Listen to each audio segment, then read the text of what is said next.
انا مبسوطه ان انا النهارده امام احد انجح واشهر الاعلاميين والاعلاميات، وحقيقي انا I'm so flattered ان انت قاعده قدامي دلوقتي، وان احنا هندير هذا الحوار. يعني اولا انا مبسوطه ان انا موجوده معاكي، ثانيا انا عاجبني جدا المجهود اللي انت عاملاه عشان تعملي البروجرام ده، واللي عاجبني اكتر ان انت you are married متجوزه وجوزك بيساعدك وعندك بيبي، ومع ذلك انت مصممه تحققي حلمك. وهو ده اللي انا دايما بقوله للبنات كتير، الحياه مش ما بتوقفش عند انا اتجوزت وخلاص، لا انا عندي حلم هكمله بعد الجواز، مفيش ما يمنع اني اكمل حلمي. صح.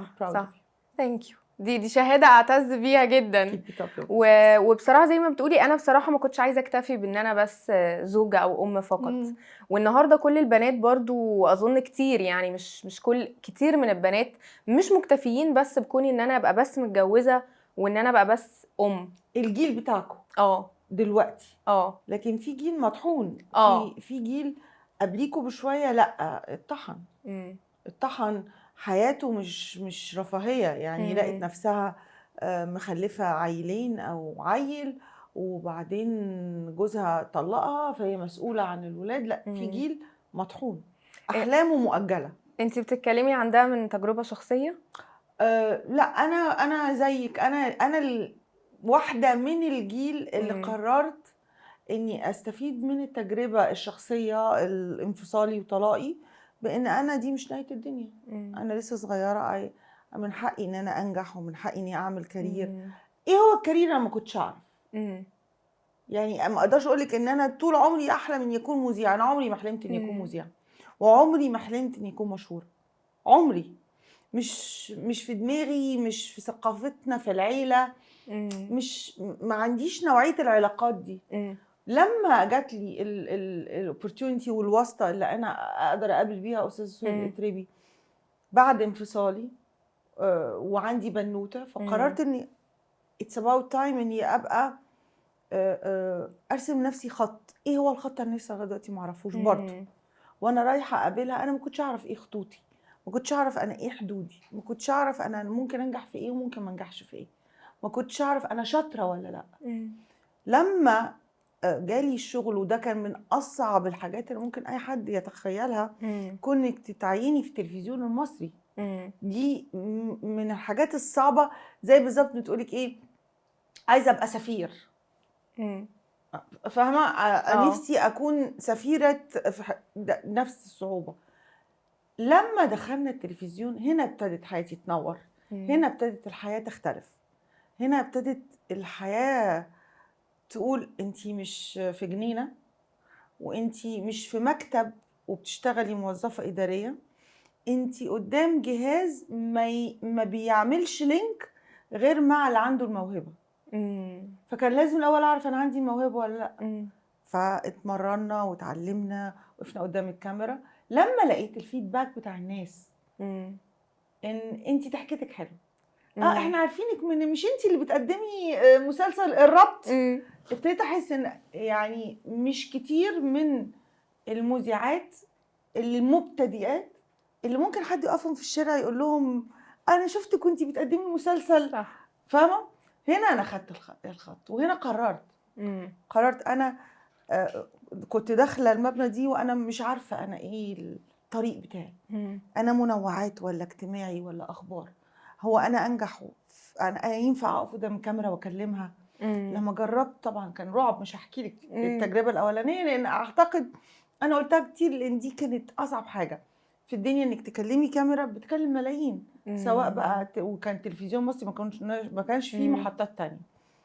بعد ما حسيت ان الناس ابتدت تهتم او تعرف، ابتديت اركز بقى، ابتديت اركز كويس قوي، ابتديت اذاكر، ابتديت اتفرج على مذيعين بره، وابتديت المرايه بتاعتي ما تفارقنيش، وابتديت اعرف امتى اضحك، وان خلاص انا الاتيتيود بتاعي او اللي بيتفرج عليا ما ينفعش ابتدي له اي حوار من غير ما انا بضحك.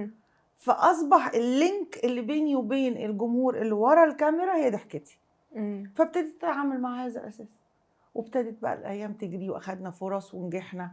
مع اول نجاح بتحسي انك انت اهي اتزقت، ابتدت تضحك لي شويه. ده كان اول نجاح ليا. انا فاكره برنامج كنا بعمله في الاول، غير صباح الخير يا مصر وغير مساء الخير، ده كان من ضمن الحاجات المهمه في التلفزيون. لكن اول برنامج مباشر حسيت فيه ان انا عملنا بتاع كان في رمضان، وكنت مع عواطف وداليا ناصر وعواطف سعود، مذيعات زمايلي حبايبي دفعتي.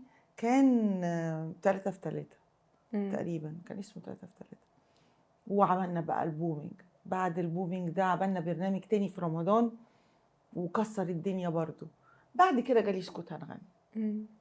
وسكوت هنغني كان هو من أقوى البرامج لغاية يومنا هذا في الوطن العربي، اللي عملت لينك بين الناس والفنان. المطربين مين دول؟ فكنت أول ناس بنجيبهم كانت نانسي صغيرة، وإليسا صغيرة، وعمرو دياب صغير، وجورج وسوف صغير، وراغب علامة صغير. أنا كنت لسه بتفرج على مجموعة صور من قريب، لقيت نفسي ايه ده، ولطيفة صغيرة.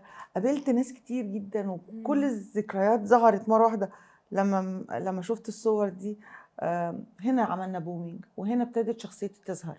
يعني كيان المذيعة قدرت أمسك أدواتها. أنا أدواتي في الحوار، في إن أنا الناس تستريح لي، أتكلم معاهم. وكانت دي لغاية قبل الثورة. كان سكوت هنغني نمبر 1 في مصر. وبعدين جت الثورة، وفي أثناءها جاء الCBC فتحت، كانت أول مرة، وكنا 5 مذيعين. أول حاجة تبث على الCBC كنت أنا، منى عبد الغني، لميس الحديدي، خيري رمضان، وأميرة بهي اللي كانت بتقدم معانا الستات ما عرفوش يكتبوا. وعملنا الستات ما عرفوش يكتبوا، وكان أقوى برنامج في الوطن العربي، واتعمل منه بيبيز ستات ما يعرفوش كتير. كتير كوبيز.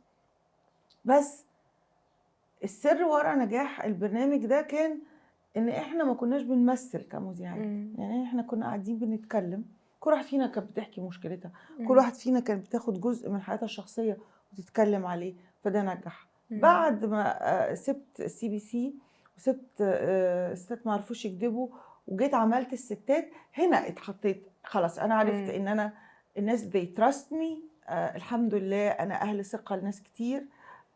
اتعلمت وعلمت ناس كتير، والاتيتيود في حياتي الشخصيه بقى جنب الستات ما عرفوش يكذبوا اداني قوه ان انا اعرف ان انا بقيت مذيعه اقدر اعمل اي حاجه.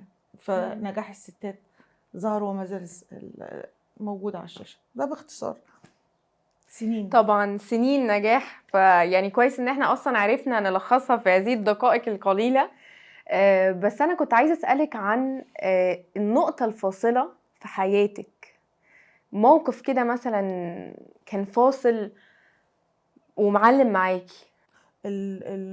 النقطه الفاصله في حياتي الشخصيه، وان انا ويك اب انتي بقيتي مسؤوله وعندك بنت عندها شهر.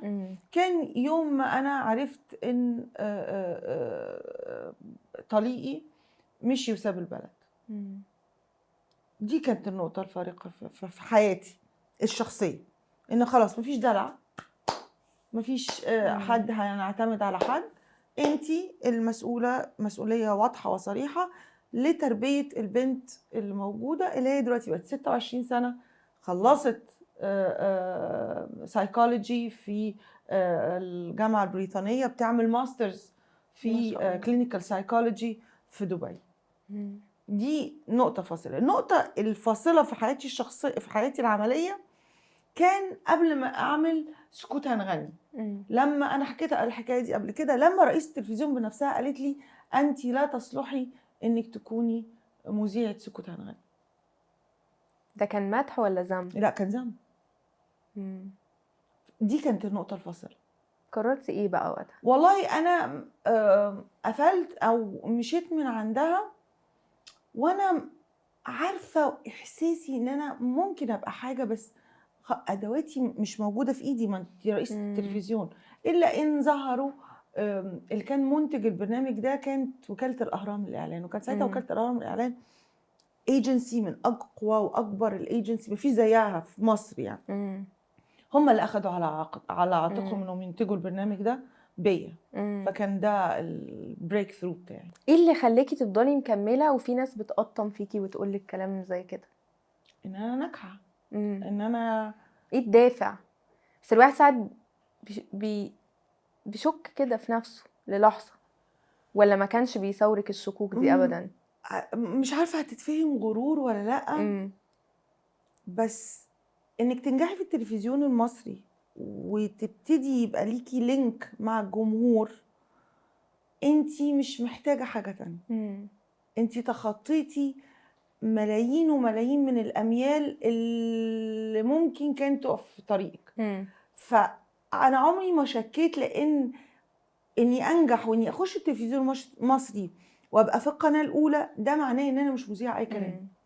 اللي عليا اني اذاكر واجتهد، اني ابقى مثقفه، ابقى متفهمه، ابقى ليا وجهه نظر، ابقى بربي وبهندم شخصيتي ان انا ابقى استحق تايتل مذيعه ولست اعلاميه، مذيعه في التلفزيون المصري او مذيعه في مصر ليها ناس كتير بيحترم وجهه نظرها. دي مسؤوليه. دي مش لعبه بنلعبها، ولا لبس بطلع بيه، ولا لا. دي انك تقفي النهارده لام او لبنت تقول لك انا عايزه اتكلم معاكي في حاجه، وبنتي اهي قدامك قولي لها كذا كذا كذا، او تقول لي مشكلتها. دي مسؤوليه. دي مش حاجه سهله، وعمرها ما ينفع ان هي تتحط في تقل او تتحط في مقارنات مع اي حد. فمش غرور، بس احنا وصلنا له.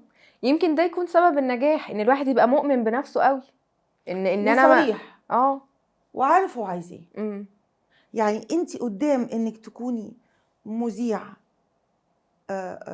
ليكي وضعك في المجتمع المصري كبير، وليكي شهرتك والناس بتحترمك، في قدامها حاجات تتنازلي عنها. مش هتنفعي تاخدي كل حاجه. يعني انت مش هتنفعي تبقي بتروحي اي اماكن او تصاحبي اي حد. انت مش هينفع انك تروحي تتصوري مع اي حد. انت في معظم الاوقات قاعده في بيتك.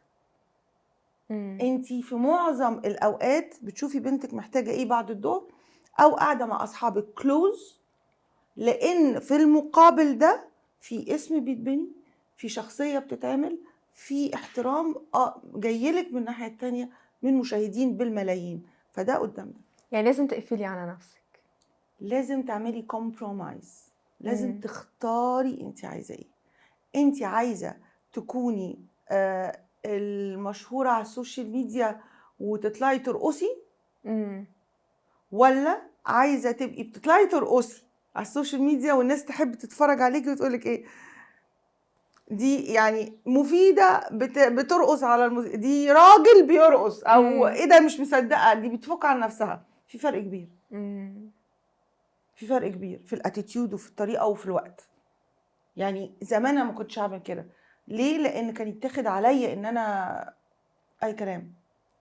دلوقتي لما اعمل كده لا، انا بعمل كده عشان افرفش مع الناس، عشان بنتي اعمل معاها فيديو، اصحابي في المعرض ستات ماركت فرحانه بنجاحه، فالناس تتقبل ده، بس ما تاخدهاش بمعنى وحش. دايما انتي بتتكلمي عن الستات وتدعمي الستات، وشايفه وجهه نظر البرسبكتيف بتاع الستات دايما هو اللي انتي بتحاولي توصليه. وانتي نفسك اكيد ده ممكن يكون ملهم شويه من تجاربك الشخصيه اللي حصلت وانفصالك والحاجات دي، ولا لا؟ لا حقيقي. يعني انا من وانا صغيره يعني انا من وانا صغيره ومن وانا صغيره انا اتربيت على عزه النفس، وان الست زي راجل من ابويا الله يرحمه. يعني عمره ما فصل ما بين ان امتيازاتي وامتيازات محمد اخوي. لا، انا امتيازاتي زيه. لو احنا الساعة 9:30 نبقى في البيت، احنا 9:30 احنا الاثنين في البيت. لو هنسمح ان احنا نتأخر يبقى احنا الاثنين يسمح لنا ان احنا نتأخر. كان في مساواة. لو انا عندي سفر مع المنتخب بتاعي، سافري مع المنتخب بتاعي. مع ان ده في الجيل ده ما كانش طبيعي. عشان كده ظهر، عشان كده كون الشخصية اللي هو الاستقلالية باحترام. انا عارفة انا ايه، انا حدودي فين مع اي شخص، واي شخص انت حدودك فين. والاحساس بان انت مش طول ما مش عارفه اقولها ازاي، بس طول ما البنت ابوها في ظهرها بتبقى مش محتاجه حاجه من حد. مش بتفرقش معايا. في حياه بنتك حاولتي تبقي الام والاب؟ خالها كان هو الدور القوي. وانا اديت لها كل اللي اداهولي ابويا من تربيه، اللي هو خدي قرارك بنفسك، نتحاور، باتي عن صاحبتك، انا عارفه انك ما بتكدبيش، موبايلها رغم اني بقول في اوقات وهي صغيره كنت بدور طبعا على موبايل لاني ما كنتش لسه عارفه بس وصلنا لعلاقتها انها ممكن تبقى فاتحه موبايلها وبتكلم الناس وهي قاعده جنبي على السرير. فاهمه ازاي؟ وتبتدي تكلمني وتوريني صوره وبتاع. وصلنا لهذه دي من تربيه انا اتربيتها. فالقوه من وانا صغيره. يعني الومن امباورمنت اللي مفيدة بتتكلم عليه ده مش ترند ومش عشان لا لا لا الناس بدأت تتكلم عنه، ده حاجة انت اصلا متربية على كده. انا احنا ابتديناها من ظهرت اكتر في ستات ما عرفوش يكذبوا. لما طلعت اول حلقه ليا اقول لهم على فكره انا ست مطلقه، فاوعوا تفتكروا ان انا بتكلم من فوق. انا بكلمكم من خلال تجربه. وكل ولا كان ساعتها ده من 15 سنه. ما كانش فيه ترند. كان في وجهه نظر. انا اتهزقت على وجهه النظر دي من مديري في المحطه. انت بتعملي ايه وبتقولي ايه؟ قلت له انا هقدم البرنامج ده بالطريقه دي. فراح هو رد عليا قال لي وتتحملي كامل المسؤوليه بالطريقه دي، موافقه؟ قلت له موافقه. تحدثيهم؟ مش تحدده، كان اختيار. انا هلتزم بوجهه النظر دي، هعرف انا اوصلها للناس، هعرف انا اقنع بيها اي حد هيقف يتكلم معايا ولا هو ترند عادي. فهو كل الناس اللي بتكلمني بتلاقيني ان انا مقتنع. هي دي دماغي، دي التركيبه. التركيبه ان انا مفيش مستحيل. التركيبه ان انا وقعت هقوم وانفض نفسي وهقعد اعيط شويه في كورنر وهقوم تاني افكر انا هبتديها منين، انا هعمل ايه، انا شاطره في ايه، انا مفيش حاجه تكسرني، انا معايا 10 جنيه النهارده هعيش بيهم، هفضل راقده في البيت ما بعملش حاجه، معايا 100 جنيه هتفسح وانزل، لكن عمري ما هتذل عشان معيش في النص. ده طريقه تفكير. ليه عمرك ما فكرتي تخوضي التجربه تاني او تجربي حظك تاني؟ عمر ما يعني الوقت اخدني. مسؤوليه الحياه والطموح. انا شخص طموح. انا شخص مش ما بشوفش نفسي ناجحه او محققه نجاحي لما اكون زوجه. لا، ممكن اكون مختلفه مع ناس تانيين. انا بشوف نفسي ان انا ناجحه لما اكون عامله اسم حلو، عامله مشروع حلو، مربيه بنتي حلو، لابسه حلو، اهلي مش محتاجين حاجه، انا اللي مساعداهم فيها. فدي ده معنى النجاح بالنسبه لي. يعني اللي بتسعى ان هي تكون متجوزه وعامله اسره وحشه ولا صح. غلط، ولا انا بعتقد ان انا غلط، لكن هو زي ما انا قلت لك في الاول، انت عايزه ايه؟ حددي هدفك، ما تضحكيش على نفسك في المرايه. ايه المعنى الحقيقي للسعاده بالنسبه لمفيدة؟ نجاح فقط. وايه معنى الحقيقي للنجاح؟ اني افكر في حاجه واقررها وانفذها، وانفذها بنجاح. هنا ابقى انا ناجح. يعني انا فكرت انا هربي بنتي ازاي، هوفر لها كل الامكانيات، هعلمها كويس، خليها تاخد ماسترز. قد كان فكرت انا ازاي اكون مختلفه عن بقيه المذيعات، اذاكر، اخد لاين انا مؤمنه بيه رغم كل الاعتراضات، رغم كل المشاكل، اخد شكل انا مؤمنه بيه رغم كل الناس اللي ما تطولي شعرك شويه يا ستي، انا شعري قصير، صح، انا حره. في قالب معين كده كل واحد ده النجاح بالنسبه لي. فما حدش لا يقدر ياخده مني ولا يقدر يقلده. صح. بس موقف صعب علمك اكبر درس. موقف صعب علمني اكبر درس. اصل انا مش الشخص اللي استسلم للمواقف الصعبه. يعني انا من الشخصيات ان انا المواقف الحقيقيه اللي زي ما تقولي راحت مكلبشه في رجلي هم الموقفين اللي انا فاكراهم، هم اللي حكيتيهم، اللي انا حكيتهم. ما بعد كده انا اتعلمت ان انا يعني طب اوكي الحل بلان A بلان B بقيتي عمليه، بلان C. اوكي انا عندي مشكله دلوقتي، تمام انا عندي مشكله، انا لا بنهار ولا بعيط، مش شخصيه عاطفيه، لا خالص، انا عندي مشكله. ايه البلان الايه اللي اعملها؟ طب لو ما نجحتش يبقى في بلان B، طب لو ما نجحتش في بلان C، يبقى لازم تتحل.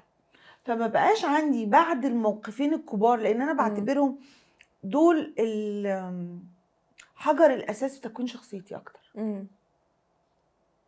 وتغييرها 180 درجه. كنتي ازاي قبل؟ كنت زيك بنوته حلوه، هشه، راكنه على ابوها، بابا، سفر بابا، عربيه بابا، فاهمه؟ بابا مات وجوزك مش باباكي، ما بقاش بابا، فوقي. وهنا حصل التغيير في الشخصيه. لا بصراحه انا حاسه بالهام فظيع. انا هعيط دلوقتي يا جماعه والله راوند اوف ابلوز بجد. حقيقي والله انا هقول لك حاجه، يعني الهدف كله من البرنامج ده اصلا من البدايه هو ان احنا نتكلم عن نماذج ملهمه في الحياه. فكل اللي انت بتحكيه ده انا شايفه فيه قوه وعزيمه، وشايفه فيه ست خاضت تجارب صعبه جدا وقامت منها وكملت ونجحت، وشايفه في اللي انت بتحكيه حاجات يمكن اكون انا بقابلها برضو كأي ست او بنت عادي. فلما شايفه بقى النتيجه الاند ريزلت ان انت بقيتي اعلاميه ناجحه جدا، وان انت وصلتي للي انت عايزاه، وان انت ما شاء الله ربيتي بنت حققتي كل اللي كان نفسك تشوفيه فيها، فحاسه ان بس في مش بسهوله. طبعا من ساعه ما منا كانت شهر ليومنا هذا احنا بنتكلم في 26 سنه. 26 سنه 26 سنه اتكونت واتعلمت واتعجنت هذه الشخصيه اللي قدامك. فايه تستعجلي على نفسك.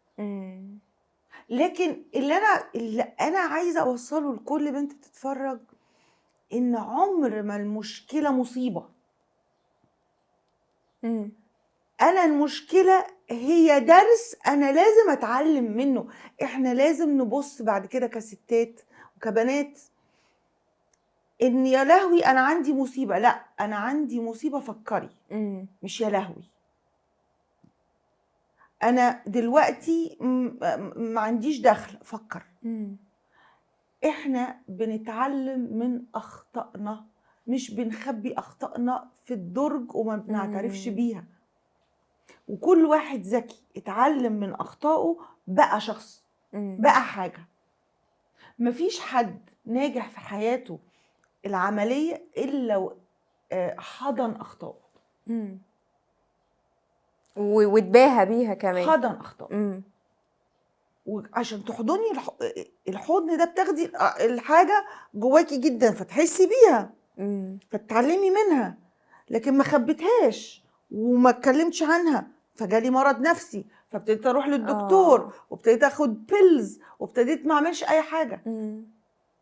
ما انت نظرتك للمشكله هي اللي هتخليكي تكملي ولا تروحي للدكتور نفساني ولا تستسلمي. ما حسيتيش في اي نقطه في حياتك او ما اضطريتيش في اي نقطه في حياتك لده انك تروحي لطبيب نفسي؟ مش من قاموسنا. اقول لك بصراحه احنا مش العيله اللي اتربينا كده. يعني انا ما اقدرش اقول لك انا عيلتي يعني مش في عمرنا ما اتكلمنا في دكتور نفساني ومن فضلك ما تعاملنيش كده عشان انا حساسه، من فضلك الاحترام واجب، التدخل الزائد بيعمل، ما احنا مش عيله كده خالص. خالص خالص. احنا عيله. فما عمري ما حسيت ان انا محتاجه اروح لدكتور. انا ابتديت اتعرف على ان في اهميه للدكتور النفساني في وجود من الستات ما عرفوش يكذبوا مع نبيل القط. ابتديت في الشارع وانا بنزل الاقي ناس كتير طالبين نمره، الاقي ناس كتير عندهم ديبريشن واللي بياخد انتي ديبريشن وانا سالت نفسي السؤال ده، هو انت جبله ولا انت يعني اشمعنى هم هشين او ايه اللي بيحصل؟ فاكتشفت ايه بقى؟ ان انا شخص بحب اتعلم من المشاكل ما بتخدنيش، المشاكل ما بتهزش اللي جوايا. ازاي اوصل لده بقى؟ لا بقى دي ما اعرفش، دي قوة إلهية يعني، نعمة من ربنا. قوة، تحقيق نجاح في كارير مستحيل تحقيق النجاح فيه. فحسيتي ان مفيش مستحيل. فحسيت ان مفيش مستحيل. فممكن ناس كتير تربط ده بغرور، لكن هو بالظبط زي ما انا قلتها لك، تحقيق النجاح في كارير صعب تحقيق النجاح فيه، هو اللي عمل الشخصية. جاية برضو نجاح وجاية برضو شغل وتحقيق ذات، رغم اني مخلفة وعندي بنوتة وفرحانة بيها، ولكن مش عيب ابدا اني احب نفسي اكتر من اي حد تاني. ودايما انا بقولها لنفسي وبقولها لكتير من البنات، مش عيب. انا مش عيب ابدا اني احب نفسي. انا بحب نفسي، وبحب نفسي اكتر من اي حد تاني. عارفين ليه؟ عشان أنا لما احب نفسي هبقى ام كويسه، هبقى اخت كويسه، هبقى مذيعه كويسه، هبقى صديقه كويسه، هبقى ست بتفكر في مشروع ناجح وكويس لاني بحب نفسي. جالك فكره الستات ماركت ازاي؟ لان دي برضو جزء من مسيره النجاح. أنا الستات، بصي انا طول عمري وانا في الشغلانه دي وانا في التلفزيون، من كتر صعوبة المجال والمنافسة قوية وأسامي كبيرة، انتي بتشتغلي مع سهير شلبي ونجوى إبراهيم وفريال صالح وسوزان حسن. لا لود ولازم تبقي قدهم، يعني مش قدهم عمرك ما تبقي قدهم، لازم تثبتي نفسك. سناء منصور لازم تبقي يعني حد ينفع هم يقولوا له صباح الخير. فاهمه؟ فكان المجهود كتير جدا والشغل كتير جدا، بس العائد المادي كان وقتها قليل جدا. فانا قلت ايه، طول الوقت بفكر وطول الوقت اقول لنفسي انا في يوم من الايام لازم يبقى عندي my own business. my own business. انا بعد ما بخلص شغل التلفزيون انا برجع، انا مش مذيعه، ليه اصحابي واقعد مع ماما، اقعد مع اختي، اخرج، اسافر، اجي، اروح كده. يعني انا مش، حتى اللي بيتعامل معايا ما بيحسش ان انا مذيعه غير وانا اون كاميرا بس. لغايه ما في مره انا كنت قاعده مع حد، بنت صاحبتي بس ما بقتش صاحبتي دلوقتي، فبقول لها، هي كانت بتعمل معرض، فبقول لها انت بتعملي ايه؟ فبتقول لي انا بعمل معرض ومش عارفه. فوجيت بعد كده دخلت في استات معرفوش يكذبوا، وبعدين ابتديت اواجه في النوتس والكلام ناس كتير يقولك ايه انا مفيده على الانستجرام يبعت لي ممكن تلبسي من عندي، اصل انا لسه ستارت اب جديد وانتي لما هتلبسي الناس هتشوف. ماشي، مره 2 3 ابتديت كان سامي ابو الفتوح كان بيعملوا يونايتد، فابتديت اخش الاقي ان هم جايبين جمعيات اهليه، جايبين ستات كبار كده جمال بيعملوا حاجات حلوه. فقلت انا عايزه اعمل بروجكت، انا هو ده هدفي. انا طول ما انا مؤمنه ان من حق الست انها تاخد فرصه في حياتها، اذا يبقى عندي الباب اللي لو في ست عندها تالنت وعايزه حد يساعدها اكون انا الاساسي اللي واقفه لها بفتح لها الباب ده. واخد كده وعملت ستات ماركت وانبهرت بالريزلتس رغم المنافسه الشديده دلوقتي، الا ان انا عمري ما اخدته كبزنس. شوفي بقى، مع ان انا عايزاه في البدايه عمري ما اخدته كبزنس. انا بقيت اروح انا ستات ماركت بالنسبه لي للعارضين، اروح اتكلم معاهم، اروح اقول لها ايه ده، ظبطي اللي بتاع، عارفه ده محتاج شويه دلع، ما تعملي الحلق، انا بحب الحلقان، اعملي كذا، ظبطي كذا. طب بنت واختها دي بتعمل اكسسوار ودي بتعمل لبس، طب خشوا انتوا الاثنين مع بعض شيرينج، يلا وروني. واحده بتعمل عبايات اساعدها وتنزل وتبيع، ودلوقتي حد بقى مشهور جدا يعني. ابتديت البس من اي حد يعني as long as ان انا بحبها، بحب الشيء، ما بلبس حاجه مش بحبها من غير ما هم ياخدوا بالهم. يعني هم يلاقوني انا رحت وخدت وبعت وكتبت اسمهم وعملت لهم فيديو عشان انا فرحان. فابتدى الموضوع يبقى وسيله قوه للستات كتير، فده بسطني قوي. فالستات ماركت ده قصه لوحدها، قصه كفاح، مش انا اللي عملتها لوحدي. ستات، كل الستات اللي موجودين كلهم بقى هوانم دلوقتي، كلهم ناجحين، كلهم بقوا مبسوطين بشغلهم، وكلهم بقى عندهم في ستات فاتحين بيوت من الشغل ده. فانا فخوره بيهم قوي. لو اضطريتي في نقطة ما في حياتك ان انتي تختاري بين البيزنس بتاعك وبين مهنتك، تختاري انهي؟ مهنتي اهلكتني، وانا من الشخصيات اللي زي ما قلت لك الحمد لله انا عملت كل حاجه. فاصبح في وسيله اخرى بعد سنين النجاح دي، ان ممكن ابقى مش منفصله عن المشاهد والفولورز اللي بقوا دلوقتي على الفيسبوك والانستجرام، من خلال الديجيتال والسوشيال ميديا دلوقتي انا ما بقتش محتاجه اني اختفي. لكن ماي بزنس هو اولوياتي دلوقتي. أيوة. ليه؟ لان انا عندي كومبرومايز بتاعي، انا عندي السوشيال ميديا بتاعتي، اطلع اكلم الناس كلهم بيتفاعلوا انف. وقت ما اقرر اتس انف.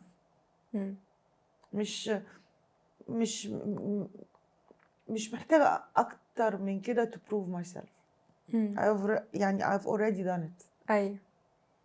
عجبني ان انت برضو عارفه انت عايزه ايه. of course. يعني حتى مع انه سؤال يعني hypothetical، مش حاجه حقيقيه. لا يعني انا محدده وقتي ومحدده التايمينج بتاعي ومحدده انا عارفه انا عايزه اعمل ايه بعد 5 سنين من دلوقتي. انا بنتي تتجوز، ابقى جده، ابتدي مع احترامي لكل جمهور الجميل اللي بحبه. I want to enjoy my granddaughter أو grandson. It's about time. وده دي الريورد اللي أنا حطاها في دماغي لنفسي. في يوم من الأيام ده هيبقى الجايزة قريب إن شاء الله. إن شاء الله. بتفكري ساعتها في الاعتزال؟ مش اعتزال بمعنى اعتزال، لكن أنا مش محتاجة أروح مدينة الإعلام كل يوم. أنا بروح 10 سنين كل يوم مدينة الإعلام، مدينة الإنتاج الإعلامي، وأنا ساكنة في التجمع في وقت معين، بحط مكياج في وقت معين، بطلع على الكاميرا في وقت معين. ده هكتك، ارهقتي نفسي وعصبي ومسؤولية. فأنا خلاص already I established تقريبا 85% من اللي أنا عايزاه. ال 15% اللي باقيين بقى ايه؟ 100%. فيبقى مش ناقص لي 15، ناقص لي 10%. اوكي. ال 10 بقى اللي باقيين دول هم دول بقى to my family بقى، which is enough. my business أنا بموت فيه، بحبه، أنا I love it. لأنه تلقائي وفي نجاح آخر وفي establishment تانية. وعندي سوشيال ميديا، وعندي followers، وعندي الناس اللي بتحب تتفرج عليا، وعندي برنامجي مازال شغال طبعا. بس أكيد يعني خلاص يعني فاهمة، أكيد هيجي وقت أنت تعبتي، أنت كشخص تعب، نسيب لكم أنتوا بقى. أيوه it's about time يبقى فيه مذيعين تانيين وجيل تاني يطلع ينور الكاميرا وينور الشاشة ويكلم الفئة العمرية اللي موجودة. الناس كتير محتاجينها يعني، مش أنا عمري ما أخلد على الشاشة، ما ينفعش، لكن أشتغل بمزاجي وانتوا تاخدوا الهارد ورك. تعبوا انتوا شوية بقى. طيب هسألك برضو سؤال، بما ان احنا يمكن يكون التارجت اودينس بتاع يعني، او يمكن الفئه العمريه بتاعت الستات اللي بيشاهدوا مثلا التي في ممكن تبقى اكبر شويه طبعا. من طبعا. البنات اللي ممكن يبقوا بيشاهدونا دلوقتي. بنات وولاد للجيل بقى اللي هو الفئه اللي احنا بنخاطبها من خلال الديجيتال والسوشيال ميديا. عايزه تقولي لهم ايه بقى؟ عايزه اقول لهم انهم زي السكر، ما هو بنتي من عمر ده. وعايزه اقول لهم انهم احسن مننا بكتير، وعايزه اقول لهم ان هم نجحوا اكتر ما احنا نجحنا، ومعلوماتهم اكتر من اللي احنا عرفناه، وقابليتهم للتأقلم اقوى، وصمودهم اعلى، وشخصياتهم مبهرة. وشايفه ان هم ما يغيروش حاجه في نفسهم، وان هم يستمروا على اللي هم بيعملوه، لان انا اكتشفت ان انتوا كجيل ما بتعملوش غير اللي بتحبوه. ودي اجمل حاجه في الدنيا، انك انت تعمل اللي انت بتحبه. ده اجمل حاجه في الدنيا، اكتر من اللي انت تعمل اللي مفروض عليك لغايه ما تبتدي تعمل اللي بتحبه. اللي هو احنا جيل ده، احنا الجيل اللي عمل المفروض لغايه ما وصل للي هو بيحبه. انتوا اوريدي بتعملوا الحاجات اللي بتحبوها. فانجويت. وايه اللي انت بتحبيه؟ انا بحب اللي انا بعمله. انا بحب ستات ماركت جدا، انا بحب شغلي في التلفزيون جدا، بحب بنتي، انا بحب نجاحي، بحب نفسي. ايوه صح. ايوه ما قلتلك. ايوه. انا في ناس كتير ممكن يشوفوا ان ده غرور. هو مش غرور، هو اكتر من ان ممكن تقدير للذات. من حقي. انا مخلوقه الحمد لله، ربنا خلقني صح. لا عمري اتذليت لحد، لا عمري استلفت من حد، لا عمري خبطت على باب حد وقلت له بليز والنبي اصلي ماما عيانه. عمري ما عملت الكلام. كله بعرق جبيني، كله بتفكيري، فمن حقي ان انا ابقى فخوره بنفسي. عباره بقى بتعيشي بيها ومؤمنه بيها جدا، your life motto زي ما بيقولوا. my life motto انا لسه قايله لبنتي، كنت بكلمها في التليفون، paint your hair red. و ناس كتير مش هيفهموا. paint your hair red or color your hair red. المعنى ده، الكلمة دي كنا بنتناقش افهمها واسهلها لكم اكتر ليكوا كلكم كجيل. ليه انا الديمو بتاعي paint your hair red؟ بنتي كنا بنتكلم مع بعض، فعندها في الماسترز في بلد اخرى في دبي، المركز ثقافته culture بتاعه الناس هناك مش open for psychological help. ولان هم everything is licensed، فهم قايلوا لهم احنا مش هينفع انكم تتعاملوا او تحضروا اي نوع من الحالات لغايه ما تاخدوا اللايسنس. فلان هم مصريين او لان هي مصريه، طب انا هاخد اللايسنس ازاي من غير ما اتعلم؟ فانا I have to do something. فقلت لها انا هحكي لك حكايه، معلش هي حكايه منبثقه من حكايه. لا عايزين نعرف الحكايه. فقلت لها بصي يا منى، انا زمان لما دخلت التلفزيون المصري كان شعري قصير، فكلهم قالوا المذيعه دي شبه نجوى ابراهيم. ونجوى ابراهيم دي عسل، واصلا يعني انا وهي لما بشوف احنا نفسنا بنتخض. بس هل ده يديني الحق اني اخد من شهرتها؟ لا. فرحت عملت ايه؟ فرحت صبغه شعري احمر. فاصبحت انا المذيعه في التلفزيون المصري الوحيده اللي شعرها قصير لونه احمر واسمها مفيده. فاصبحت انا معروفه في المجال، ووفرت على نفسي سنين شويه، 2 3 4 عن دفعتي، عشان I paint my hair red. فجو للإدارة prove yourself، قولي لهم أنا برفض، ابتدي علمي المجموعة اللي معاكي الحاجات اللي انتي متعلماها عشان يبتدي اسمك يتداول كتير، فيجيبوكي يقولوا لك انتي الليدر بتاع الموضوع، طب احنا we will teach you. من هنا paint your hair red.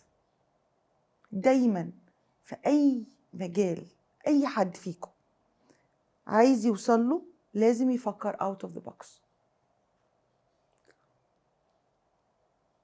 عمر ما هتنجحوا لو فكرتوا بالطريقة العادية بتاعت الناس. out of the box عشان تبقي مميزة. بس عندي سؤال بيساورني وانا قاعدة دلوقتي قدام شخصية انا حاسة ان هي ما شاء الله قوية وقادرة جدا. قادرة؟ لا مش بطريقة يعني. لا انا قادرة قادرة بجد يعني بطريقة ملهمة يعني. ايه اكبر خوف او نقطة الضعف اللي ممكن تهز هذا الكيان؟ فقدان الموت. انا الموت بالنسبة لي شيء لا اعرف، من اضعف حالاتي اللي ممكن اكون فيها هو اني افقد حد بحبه.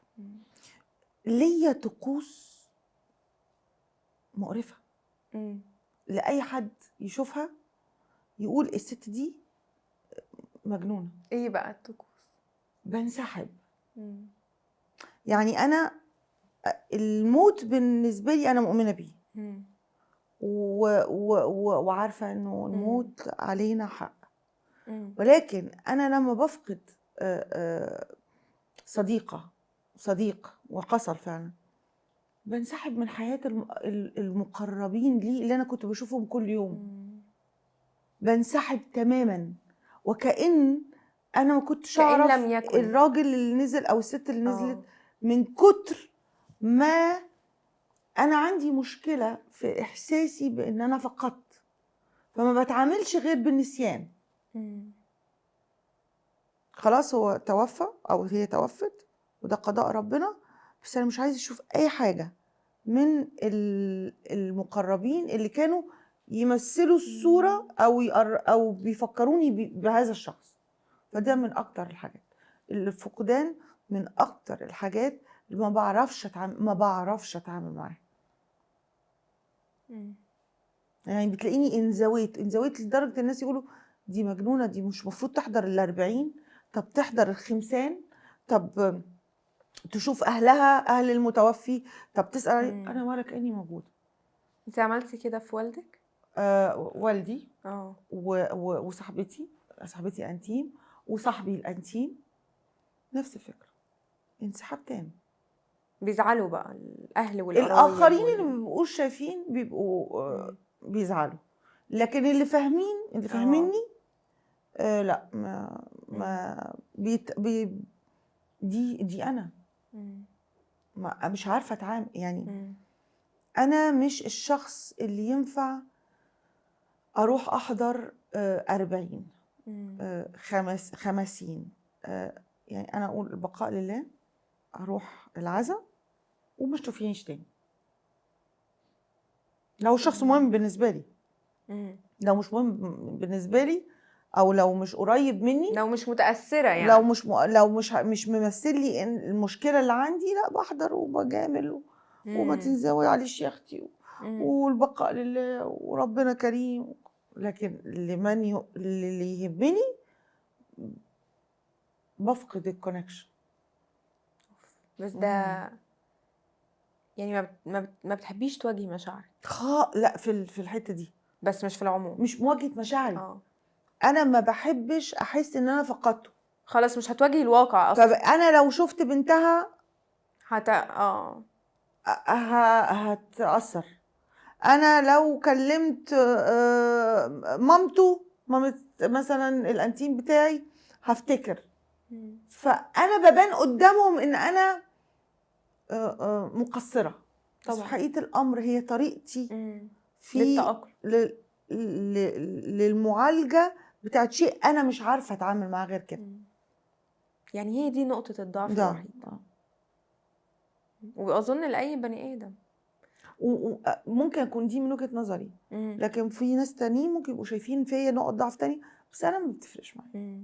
انا كلام الناس ما بتفرقش معايا. من امتى بقى كلام الناس ده من احنا اتعلمناها في التلفزيون. دي اول درس احنا خدناه. ما يفرقش معاك كلام، ما يفرقش كلام خالص. بس لما دخل السوشيال ميديا لا، ما برضو ما يفرقش معاكي. على فكره أنا السوشيال ميديا مش متابعينها. يعني مش اللي هو طول الوقت انا بفر. انا الموبايل بتاعي هو عباره عن نتفليكس، برايم فيديو، OSN، ابل تي في، وقليل من السوشيال ميديا اللي هو الانستجرام للستات ماركت عشان اطلع عين الكرو اللي بيشتغل معايا. انتوا ما نزلتوش، انتوا ما عملتوش. أيوه. ده بس. وحتى ما بقراش الفيدباك لان ببقى مطمنه من العارضين ان هم اشتغلوا. فده جزئيه. اي فيدباك عليا انا ببقى عارفه انا عملت ايه غلط وعملت ايه صح. انا مش محتاجه. فاهمه؟ مش الشخصيات بقى لا انتي دمك تقيل تفتكري هرد على حاجه زي كده؟ انتي متصابيه تفتكري هرد على حاجه زي كده؟ هقول لها ايه؟ طب يا ستي تمام، اعملي زي انتي بتعملي، ما تغيريش في خلقه ربنا، انتي فين الروبوت يا ستي؟ انا بحب انتي ما تعمليش. انتي فاهمه قصدي؟ يعني مش هدخل نفسي في خناقه انا اكبر من كده. طبعا مش انا اكبر كانسانه. ممكن اللي بيكلمني تكون ما عندهاش نفس، لا طريقه تفكير، لا الثقافه، لا الامكانيات. فانا مش هروح ابهدلها. خلاص ما تعمليش. هل ممكن يجي يوم على مفيدة وتغير تطول شعرها؟ لا خالص، مستحيل. بالعكس انا هقص، بس انا لسه بعمل له اللوك الجديد. ايه اللوك الجديد؟ ريد بقى؟ لا ده لما تتزني paint your hair red لما تتزني. لا، اللوك اللي انا بعمله انا بقى عندي جراي في شعري.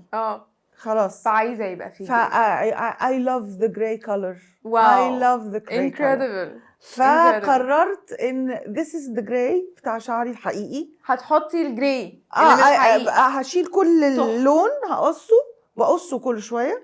بقص كل اللون عشان my own gray يظهر. وبعدين اقوم عامله له touch of honey. واو. I love the gray with honey. بس ده لوك لسه ما ظهرش. تحفه، ده تحفه. وبكده ابقى انا my identity. انت متقبله نفسك في كل الحالات، في كل المراحل، في كل يعني طلع لي جراي تمام. كله جراي. يلا I love it. وسايباه، ما هو اكبر دليل. ايوه. يعني ما سبختوش ولا اي حاجه. ده شعري. بس انا بقص اللون اللي هو مدي الاصفرار ده. علشان انا عايزه كل شعري يبقى جراي، وابتدي اعمل الخصل الكتير الجولدن دي. ايوه، فيبقى ابيض بيضوي كده. انتظروا النيو لوك. بس هيطلع في الستات مش ايوه.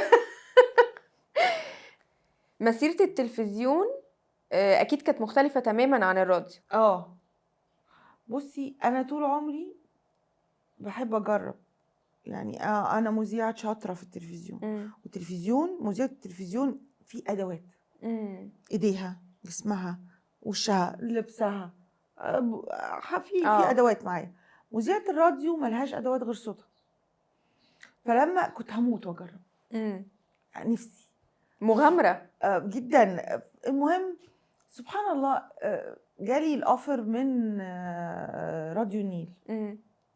كنت متحمسه جدا للراديو، وعملت البرنامج، عملت 3 برامج في الراديو على 3 سنين. ولاني شخص صريح مع نفسه وعارف انا عايزه ايه ومش عايزه ايه، انا اللي طلبت اني انسحب من الراديو. ليه؟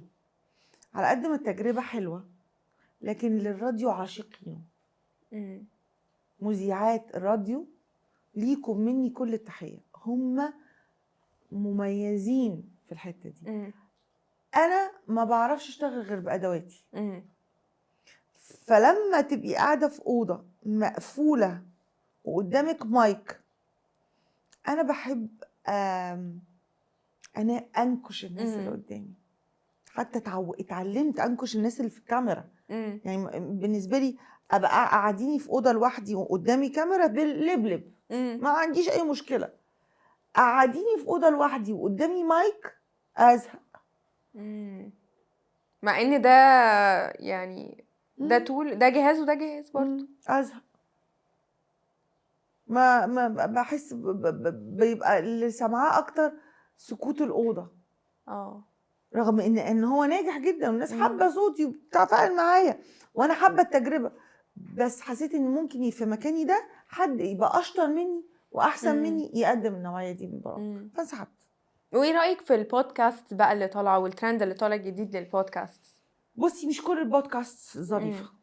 في بودكاست انا ما ببقاش فاهمه مين دول، بس بلاقي ليهم فولورز فبحترم وجهه نظر الفولورز. لكن انا اتابع بودكاست مش يعني قليل قوي، واحد او واحد او 2 بكتير. لكن الدنيا اتملت بودكاست كتير كتير كتير كتير كتير، بس بيتعمل في ناس معروفين ليهم فولورز بتوعهم، لكن انا مش عارفه ايه اللي ناقصه عشان يبقى كليكينج.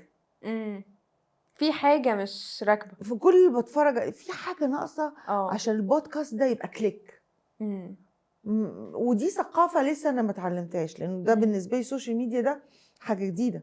احنا نعتبر الجيل القديم، فلازم اثقف نفسي. فطول الوقت انا بسال بنتي وبسال نورهان وبسال كل الناس اللي حواليا ايه بيعملوا ايه. طب هي بتتكلم في ايه، طب ده بيتكلم في ايه، طب ليه فولورز، ليه كذا. فاكتشفت ان لكل حاجه ليها معجبينها وليها فولورز بتوعها وليها الناس اللي بيشوفوها. يعني لان احنا دلوقتي كمان في عالم الوفره والسرعه، وكل يوم في جديد وكل يوم في بودكاست جديد او حتى برنامج جديد او محتوى جديد. انتوا الجيل اللي محظوظ، انتوا الجيل اللي تقدروا تقعدوا قدام كاميرا وتتكلموا مع ناس شايفينكم وسامعينكم بدون قيود وبدون واسطة وبدون دخول في سلسلة من الامتحانات اللي احنا عدينا منها. بس المشكلة نجاحك مرتبط على الآخرين والناس، مش التعليم، مش الأساس. فده محتاج انك تتعلموا وبعدين تطلعوا قدام الكاميرا. وبعدين المشكلة كمان في حاجة، الفكرة سريعة قوي. يعني النهاردة في بودكاست، بكرة في بودكاست تاني، واحد ظهر مشهور، لا دي بقت ايه يا جماعة، ضغط بالظبط. المنافسة عندكم كتير كتير كتير، فربنا يكون في عونكم. احنا مختلفين برضه، لازم اعترف يعني. لا يعني هي نعمة ونقمة. نعمة ونقمة. والشاطر اللي يخلص ويقلب. يعني فاهمة؟ صح. يعني دايما كنت اتعلمتها دي لما كنت بعمل سكوت عن غني. كنت ابقى لسه مخلصة مع عمرو دياب حلقة، وفرحانه بنفسي جدا، والاقي مديريني والبروديوسر، ها واتس نيكست؟ ده عمرو دياب لسه ما اتزعلش. واتس نيكست ايه يا عم؟ اتعلمت ان انت عملتي الخبطه وهتيجي والناس هتتكلم عنها، انت مطلوب منك في الوقت ده انك تقدمي حاجه تانية. فاحنا من دلوقتي بنقول واتس نيكست، فانتوا لازم يبقوا واتس نيكست. صح. هختم معاكي بطريقه غير تقليديه شويه. قولي. هنعمل كبسوله زمنيه، عارفه اللي هو الكبسوله اللي بتتعمل تكتبي لنفسك رساله وتدفنيها في مكان وترجعي كده ترجعي له كمان 10 سنين او 5 سنين، تبقي محدده وقت معين هترجعي تقري انت قلتي ايه لنفسك. فلو هنعمل كبسوله زمنيه كده لمفيده كمان 10 سنين، هتقولي لنفسك ايه؟ يعني اكتب جواب لنفسي واجي اقراه؟ اكتب جواب لنفسي واقول ايه؟ انت كمان 10 سنين عارفه انك هتفتحي الجواب ده، فعايزه تقولي لنفسك حاجه مثلا مش عايزه تستغني عنها، حاجه عايزه تفكري نفسك بيها، حاجه مهمه في حياتك، عايزه تفضل مستمره. والله مش عارفه، يعني ممكن اقول لها ايه؟ اقول لها